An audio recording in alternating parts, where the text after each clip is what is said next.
Reciprocating engines, removal and overhaul practices. Lesson 7. Reciprocating engine removal and overhaul practices. Procedures for removing or installing an aircraft engine usually vary widely with the type of aircraft and the type of engine. Thus, no single list of instruction can be provided as a guideline for all engines. Because of the many types of engine and the aircraft installation, the large number of design variations within each type of category. Representative examples have been selected to illustrate the most typical installation procedures for reciprocating, turboprop, and turbofan engines. There are some common tasks that must be accomplished when replacing an aircraft engine. Most engines require disconnecting and reconnecting electrical, hydraulic, fuel supply, intake and exhaust, air path components, engine controls, and engine mounting connections to the airframe. On these slides, this shows us that there are tasks that have a specific task that need to do or to be replaced on an aircraft. Next is reasons for removal of reciprocating engines.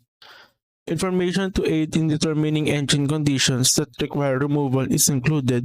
However, in every case, consult applicable manufacturer's instruction as the final authority in establishing the basis for engine replacement.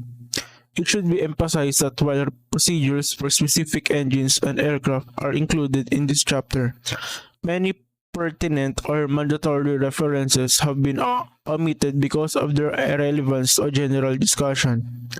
Always refer to the applicable manufacturer's instruction before performing any phase of engine removal or installations.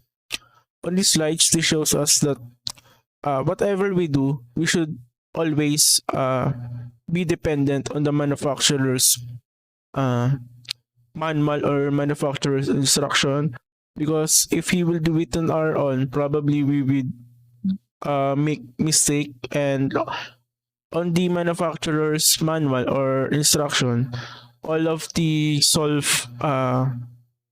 solutions are already put on there. Engine or component lifespan exceeded. Engine life is dependent upon such factors as operational use, the quality of manufacture or overhaul, the type of aircraft in which the engine is installed, the kind of operation being carried out, and the degree to which maintenance is accomplished. The manufacturer sets engine removal times. Based on service experience, it is possible to establish a maximum expected time before overhaul, or span of time within which an engine needs to be overhauled. Regardless of condition, an engine should be removed when it has accumulated the recommended maximum allowable time since the last overhaul. On these slides, this shows us that the engine has a maximum time to be overhauled, and we will gonna depend on the span of time within the time when the engine was overhauled. B is sudden stoppage. Sudden stoppage is a very rapid and complete stoppage of the engine. It can be caused by engine seizure or by one or more of the propeller blades striking an object in such a way that revolutions per minute goes to zero and less than one complete revolution of propeller. Sudden stoppage may occur under such conditions as complete and rapid collapse of landing gear, losing over of the aircraft, or crash landing. Sudden stoppage can cause internal damage such as cracked propeller, gear teeth, gear train damage, crankshaft, counterweights, becoming dethroned or misalignment, or damaged propeller bearings. When sudden stoppage occurs, the engine usually requires replacement or disassembly and inspection as per manufacturer's instruction. On the sudden stoppage, this shows us that it has cons, and the cons are internal damage, cracked propeller, gear teeth, gear train damage, crankshaft counterweights, and misalignment. Sudden reduction in speed. Sudden reduction in speed can occur when one or more of the propeller blades strike an object at a low engine RPM. After impact, the foreign objective is cleared and the engine recovers RPM and continues to run unless stopped to prevent further damage. While taxiing an aircraft, sudden reduction in speed can occur when the propeller strikes a foreign object, such as a raised section in the runway, a toolbox, or a portion of another airplane. When the accident occurs at high engine RPM, shocks are much more severe. When sudden reduction in RPM occurs, the following procedure can be used as a general rule, but you must comply with the manufacturer's information. Make a thorough external inspection of the engine mount, crankcase, and nose section to determine whether any parts have been damaged. If damage is found that cannot be corrected by line maintenance, remove the engine. Internal components can be damaged, especially counterweights on the aircraft. On these slides, this shows us that if there will be a sudden reduction in RPM, there will be a negative effects on an aircraft, such as propeller strikes of foreign objects and raised section in the runway. And when the sudden drop of RPM occurs, we should consult the manufacturer's information or manual. Whenever the lane maintenance cannot fix the problem, the engine should be removed. Remove the engine oil screens or filters. Inspect them for the presence of metal particles. Remove the engine sump plugs. Drain the oil into a clean container. Strain it through a clean cloth and check the cloth and the strained oil for metal particles. Heavy metal particles in an oil indicate a definite engine failure, and the engine must be removed. Here on the slides, when we remove the engine oil, we should put a filter on it, and we should use a clean cloth, and on that clean cloth, we should check any metal particles on it. When there is a heavy metal particles on it, there is a definite engine failure. Metal particles in the oil. Metal particles in an engine oil screens or the magnetic chip detectors are generally an indication of partial internal failure of the engine. Carbon tends to break loose from the interior of the engine in rock-like pieces that have been appearance of metal. It is necessary to consider these possibilities when foreign particles are found on the engine oil screens or magnetic chip detectors. Before removing an engine for suspected internal failure as indicated by foreign materials on the oil screens or oil sump plugs, determine if the foreign particles are furious metals by placing them close to a magnetic to see if they are magnetic. If the material is not magnetic, it's not attracted by the magnet. Any furious metal in an oil screens is cause for concern. Very small amounts of non-ferrous metal, especially after major engine maintenance, can sometimes be normal. If the particles are metal, determine the probable extent of internal damage. On these slides, this shows us that any foreign materials on oil screens, we need to use a magnet to see if those materials are what's this called, are bad on the aircraft, and by using magnet we are able to see the probable extent of internal damage. Spectrometric oil analysis engine inspection program. Spectrometric oil analysis program allows an oil sample to be analyzed and searched for the presence of minute and metallic elements. Due to oil circulation throughout an aircraft engine, every lubricant that is in service contains microscopic particles of metallic elements called wear metals. As the engine operates over a certain amount of time, the oil picks up very small particles that stay suspended in the oil. The advantage of oil analysis is an increase in safety by noticing an engine problem before engine failure. It's also save money by finding engine problems before they become large problems or complete engine failure. This procedure can be used for both turbine and reciprocating engines. Oil analysis can be used to diagnose an impending engine failure and would be a reason for removing the engine from the aircraft and sending it to overhaul. These slides, this shows us that the oil analysis has its advantage, such as this saves us money by finding any engine problem, and we are able to find any large problem. And this can also be used on most turbine and reciprocating engines. Turbine engine conditions monitoring programs. Many turbine engines are monitored by an engine conditions program that helps determine the health of the engine in service. This can also be called trend analysis performance monitoring, but it consists mainly of monitoring certain engine parameters daily and watching for trend shifts or changes in an engine parameters. A shift in key parameters could be a warning that the engine has serious internal deterioration and should be overhauled. On these slides, this shows us that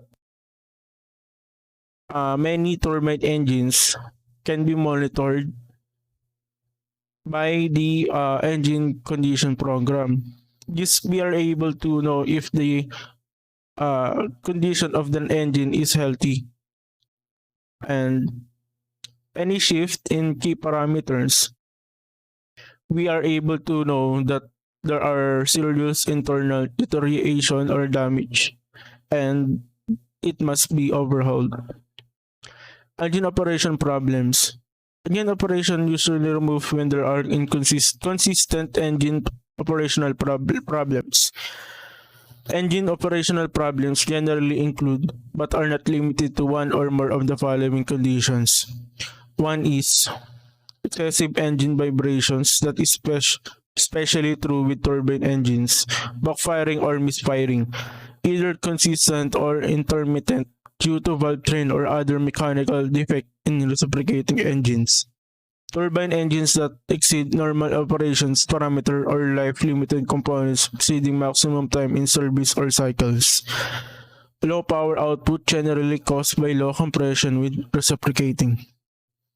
Here on these slides, if there are backfiring or misfiring,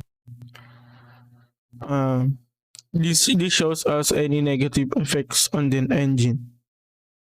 And when there are turbine engines that exceed the normal operating parameters,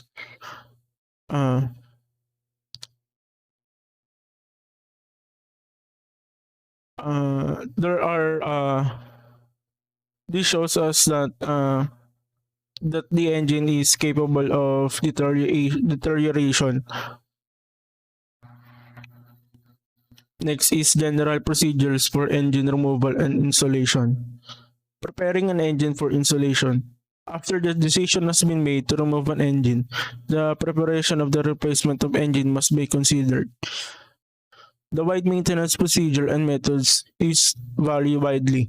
Commercial operators whose maintenance operation requires the most efficient and expeditious replacement of aircraft engines usually rely on systems that utilize the quick engine change assembly, QECA, also sometimes referred to as the engine power package.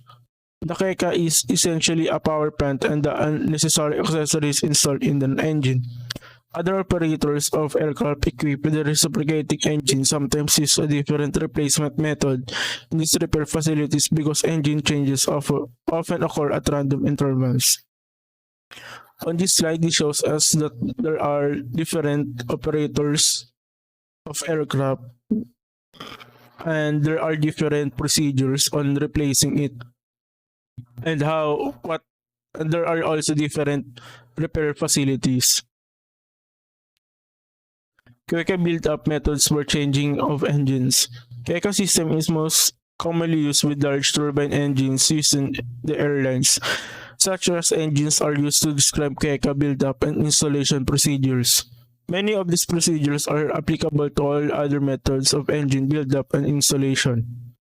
An aircraft engine is its accessories that have been in storage must undergo careful depreservation and inspection before they may be installed in an aircraft. This involves more than removing an engine from its container and bolting it to the aircraft.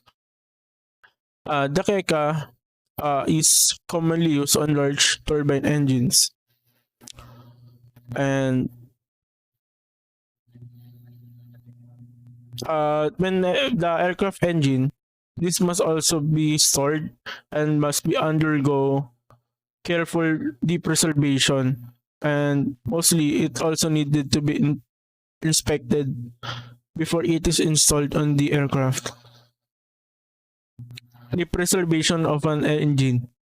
After the engine has been secured to an engine stand, all cover must be removed from the points where the engine was sealed or closed with ventilatory covers such as the engine breathers, exhaust outlets, and accessory mounting pad cover plates.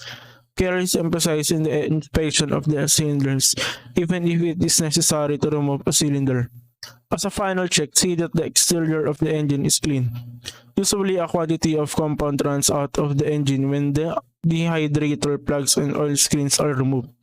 To clean the engine, spray it with approved commercial solvent. This shows us that most importantly, we need to take care of the inspected cylinder, and we should always check if it is necessary to remove it. And whenever we're gonna clean it, we need a approved commercial solvent, because if we won't use a approved commercial solvent, it might damage engine.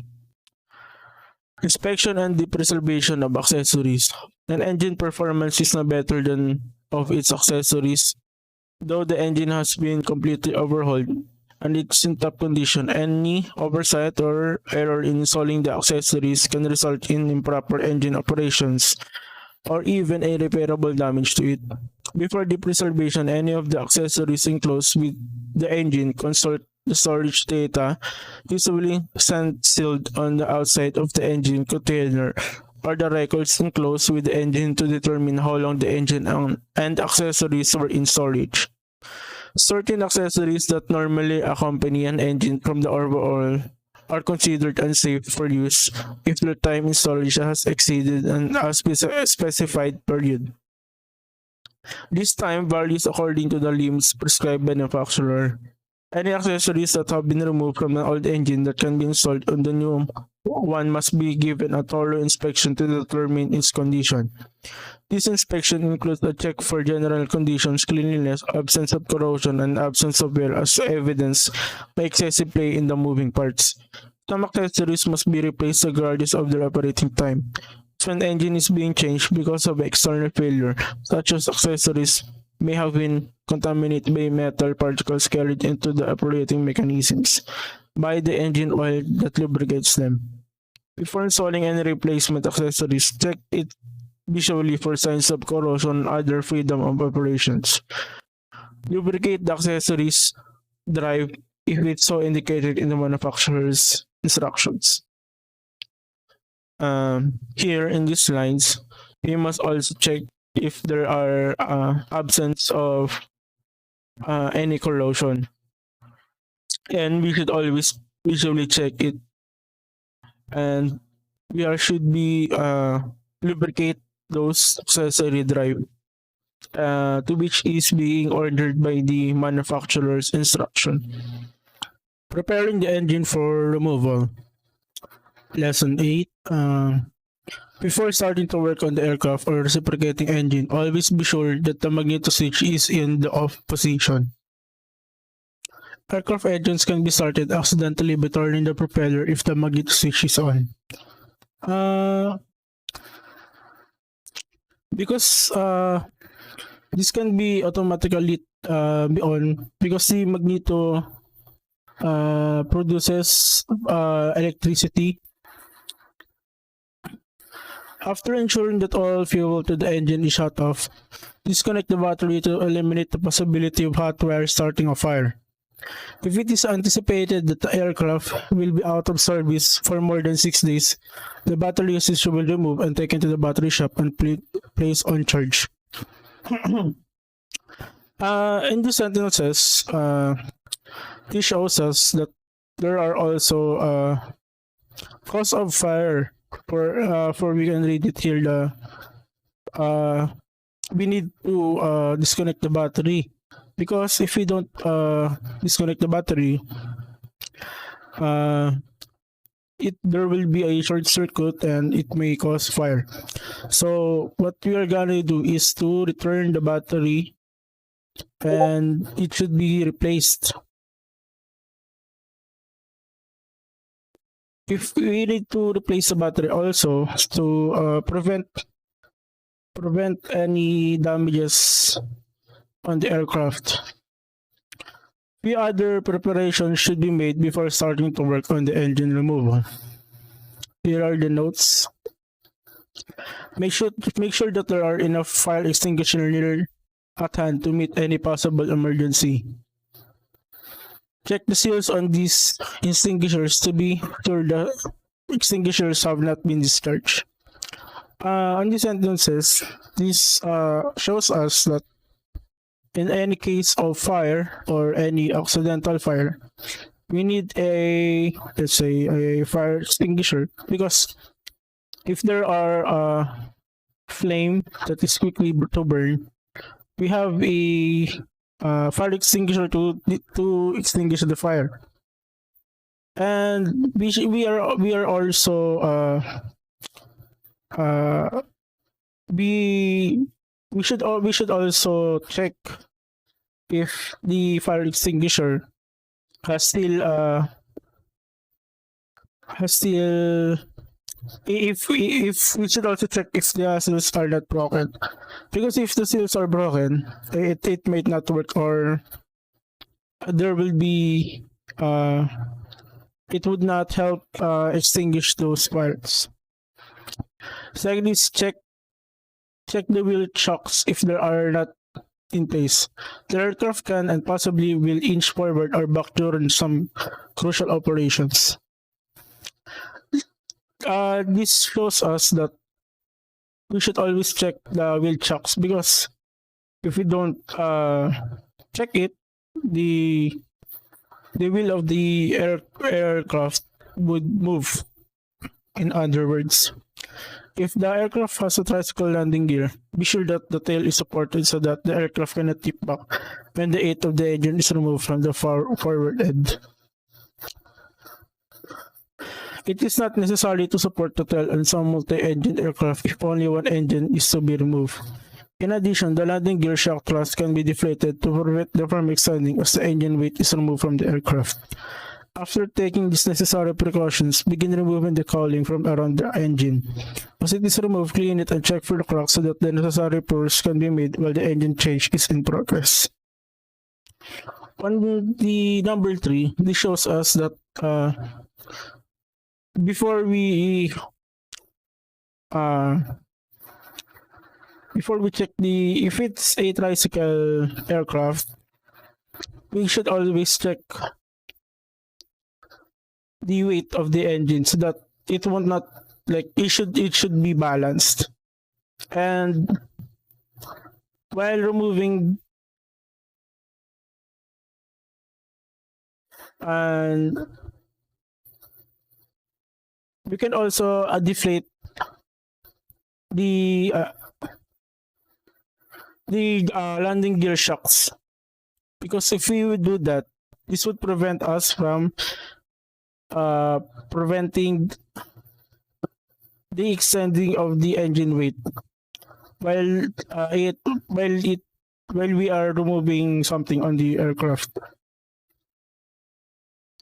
There is all cowling that does not need repairs on rock where it can be readily found when the time comes to reinstall it on the new engine.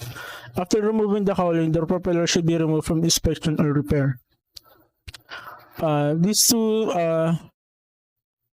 paragraph shows us that we should put those things that we use in place so that we would not be in Tagalog it's termed malito on those things so that we should be in order, and we should also remove the propeller while we're doing some inspection on or repair on the aircraft. Next topic is draining the engine. Place a large metal pan, drip pan on the floor under the engine to catch any spilled mixture or oil. Next, secure a clean container and wish to drain the oil or corrosive preventive mixture. This shows us like on the change oil of a motorcycle. We are putting a looks like somehow a pan, sanlaan in Tagalog, so that we would not spill any containment of oil on the ground, because you know it's a hard time to clean those oil. And we should also check on the aircraft that we should use a clean container so that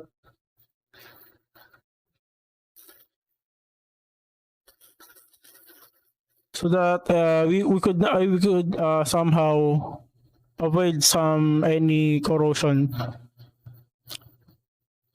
Next is place the container beneath the engine, open the drain valve, and allow the oil to drain.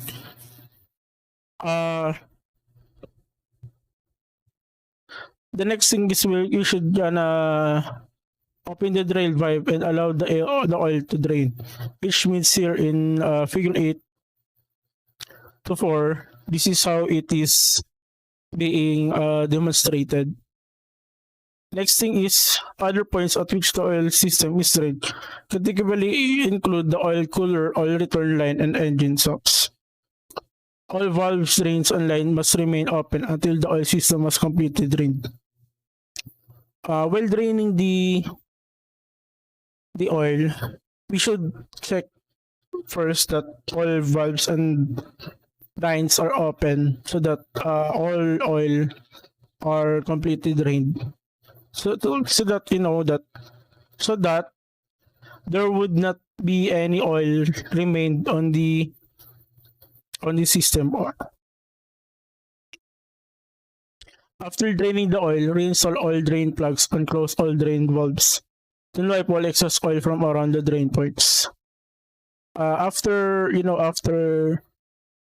draining, we should assemble it back, and after that we will gonna wipe the edge of the it's called from the drain valves. We should wipe it so that the oil would not spill out. Next is the electrical disconnects. Electrical disconnections are usually made at the engine firewall. Also, do not leave long electrical cables or conduits hanging loose, since they may become entangled with some parts of the aircraft while the engine is being hosted.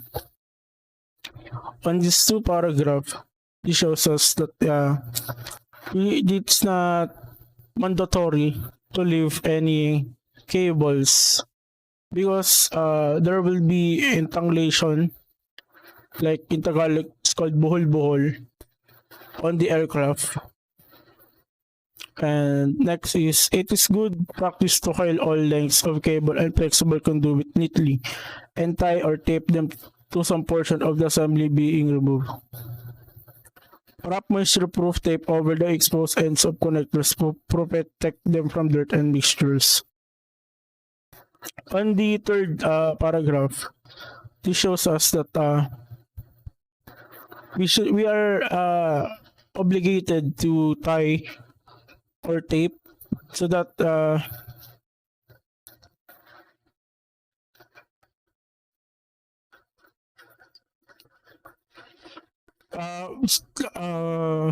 we need the tie and the tape while the assembly is being removed. Then the next is we should wrap tape over the exposed ends of connectors. The reason is we are preventing any dirt or any mixture that would go inside our oil system. The next topic is disconnection of engine controls. The engine control rods and cables connect such units as the carburetor, fuel control, throttle valve, and mixture control valve with their manually conduit control in the cockpit.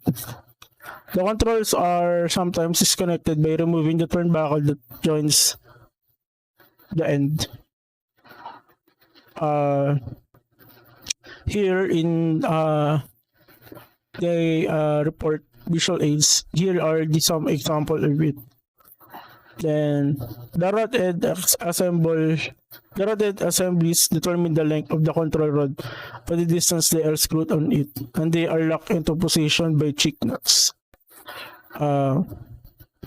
We can see that we can check the rod end assemblies if they are locked by using a check nuts. After the engine control leakage have been disconnected, the nuts and bolts should be replaced in the rod ends or bell cranks to prevent their being lost. In this paragraph, this shows us the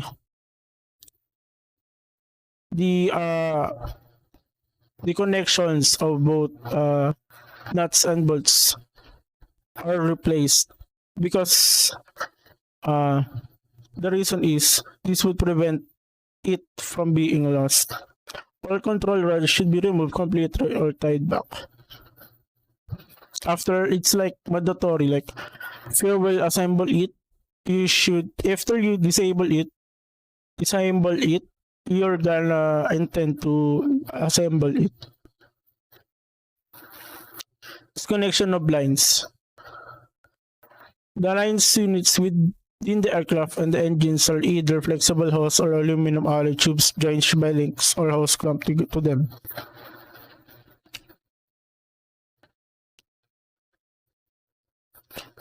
This explains that the lines here in the picture are connected by either a flexible hose or an aluminum alloy.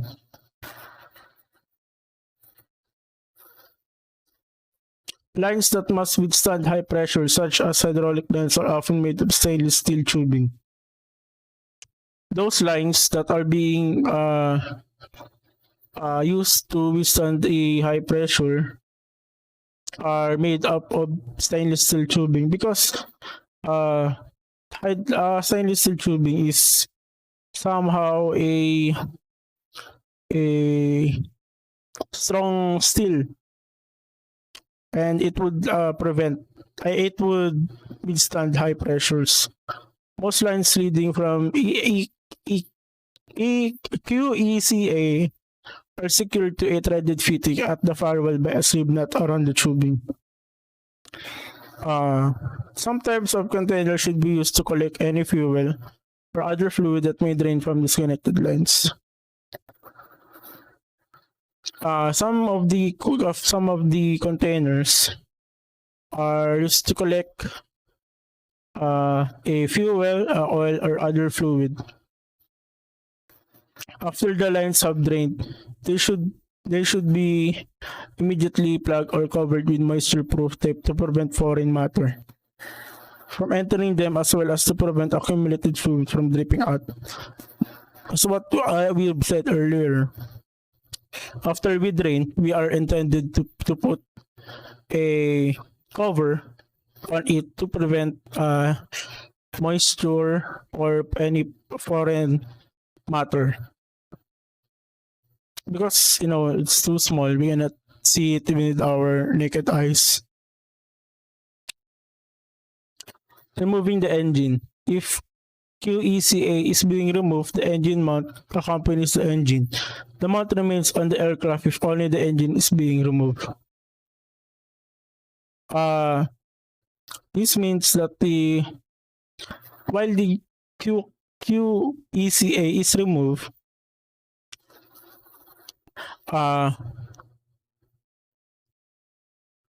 the engine mount is like accompanied by the engine.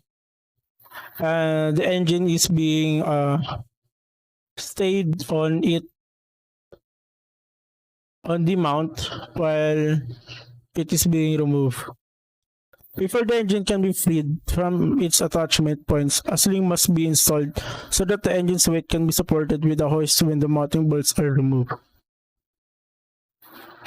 You know,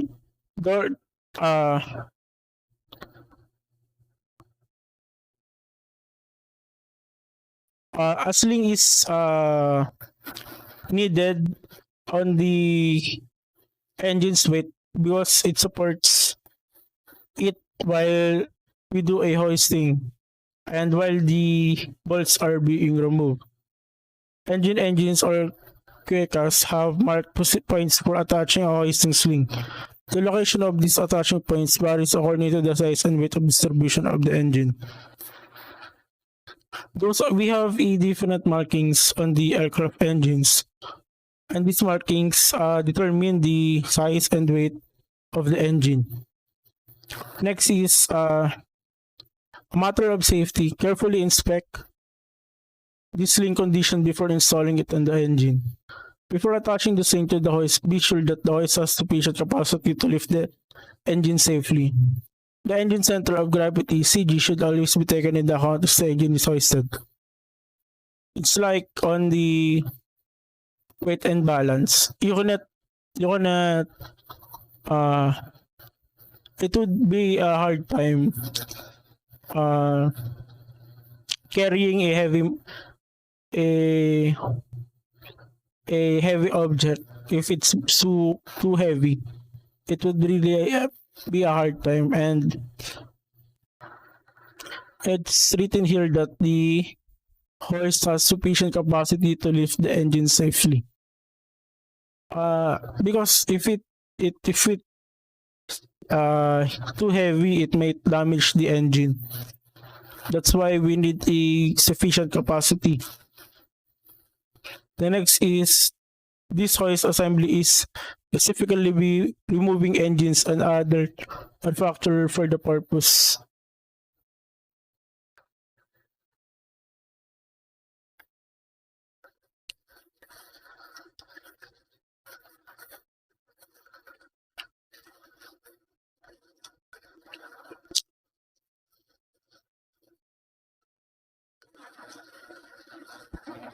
Gonna fix this first.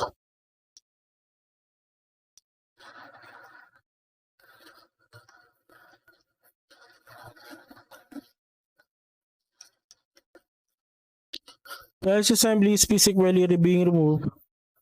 Removing engines and other assemblies for aircraft manufactured for the purpose of some frames are fitted with the power operated hoist. This should be used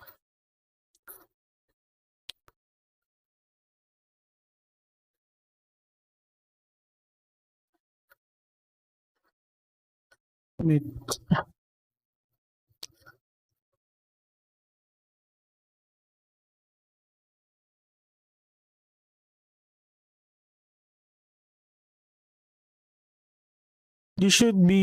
care. Some frames are fitted with power-operated hoist. This should be used with care since considerable damage can be done if inexperienced operator allows a power-operated hoist to overrun. It's like being a mechanic. You need to be experienced to handle a different and difficult job. And the hoist and frames should be checked for condition before being used to lift the engine. We should always check the hoist and frame because if it is damaged or let's say it would have a corrosion, it may possibly damage the frame and the hoist, and it would also damage the engine. It's like, triple kill in gamers term.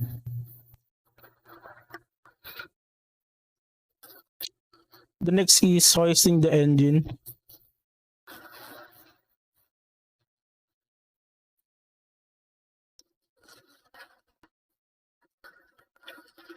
Before the hoist is hooked into the engine sling, let's check the aircraft tail supports and the wheel chocks.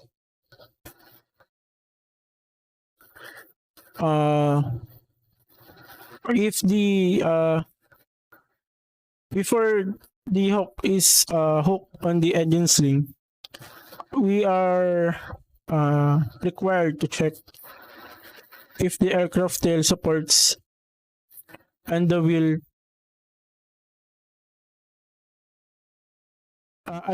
chocks. We are obliged to check all of those. Next is fasten lines to engine at points on the sides or rear, so that the engines can be controlled as it is being hosted. Fasten lines, because if it is not fastened enough, it might damage the engine while being hoisted. And it may be it may make the job easy to control it while being hoisted.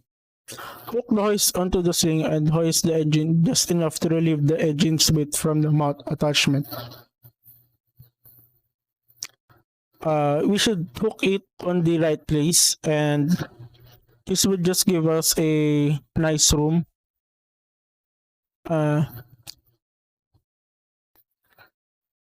So that we can carry the engine easily. Remove the nuts from the mount attachments in the order recommended in the manufacturer's instruction for the aircraft.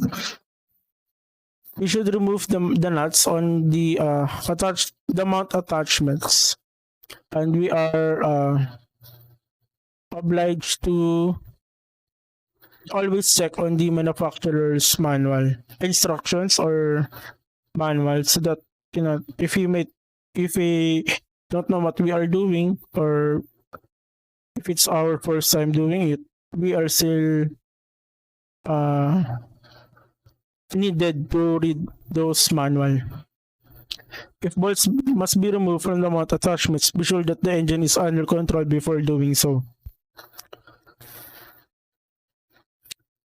This means if the bolts are being removed, with the engine, it's like the hoisting. If we are hoisting the engine, we should be sure that it's not moving, so that it might be easy job for the mechanics to remove those mounting attachment. If the bolts are to remain in the mount attachments, the hoist can be gently maneuvered upward or downward as necessary after all the nuts have been removed. Those bolts are needed to remain on those mount attachments, and the hoist can be gently maneuvered upward or downward. This means that we can easily move the hoist up and down while the nuts are being removed. When the hoist has removed all the engine's weight from the mount attachments, the engine should be eased gently forward away from the aircraft. When it is being after hoisting, the engine should gently move forward and away from the aircraft, so that it may not damage the aircraft. When the engine has been removed, it can be carefully lowered onto the stand. The engine should be fastened to the stand and prepared for the removal of accessories. While the engine is being removed, the next step is we should put it on the stand, and the stand should be sturdy enough.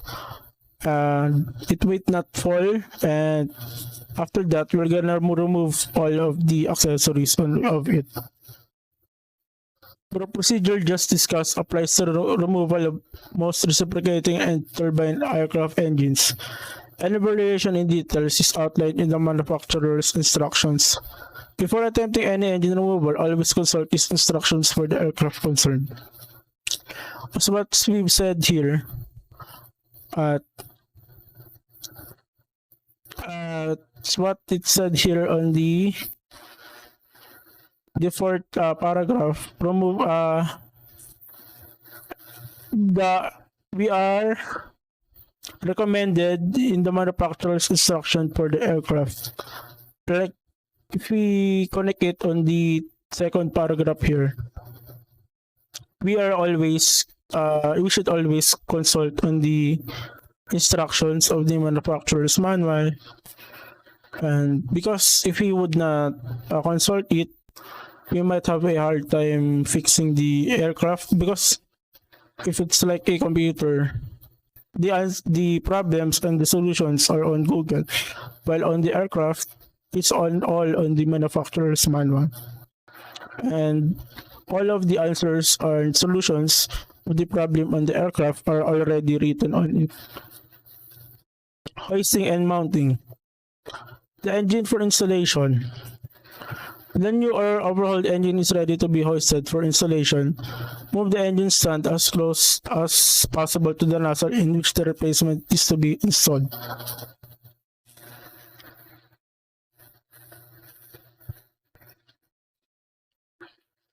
The engine's stand may be moved at the hoist frame position so that the engine can be hoisted easily into the nozzle.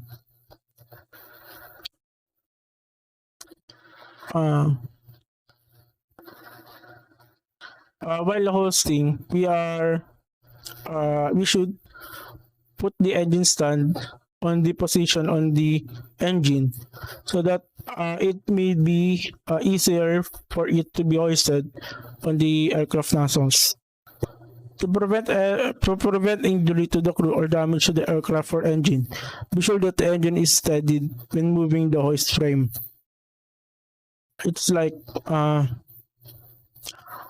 let's be sure that the engine is not moving, because it may cause injury to the aircraft mechanic or the crew of the aircraft. Engine nozzles are rarely designed for the engine to be fitted and bolted into the place as though it were being mounted on the bare wall. The engine must be guided into the position and mated with its various connections such as mounting bolts, holes, and exhaust tailpipe. There are rare cases that the engine nozzles are designed on the engines that are being connected connected and fitted on the bolted. It's like being mounted on the bare wall. When the engine has been aligned correctly in the nozzle, insert the mounting bolts into their holes and start all of the nuts on them. Always use the type of bolt and nuts recommended by the manufacturer. Never use an unauthorized substitution of a different type or specification of nuts and bolts that are that prescribed.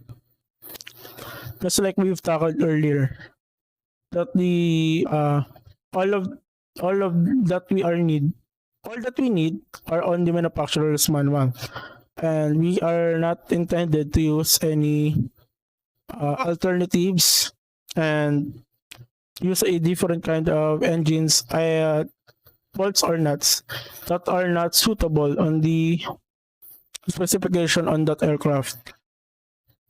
The applicable manufacturer's instructions outline the sequence for tightening the mounting bolts to ensure security of fastening. It's like on what we've said earlier. It's written on the manufacturer's manual on how to tighten and mount the bolts, and we are doing it for safety purposes. Mounting the engine into the nozzle is, of course, only the beginning. All of the ducts, electrical leads, control tubes, and conduits must be connected before the engine can be operated. It's like on the computer. It's like an example only that you should put the GPU, the power supply, the CPU, the holder, before turning the computer on. It's like also here on the aircraft. Always check the ducts, electrical leads, control tubes, and conduits are connected on it before being on.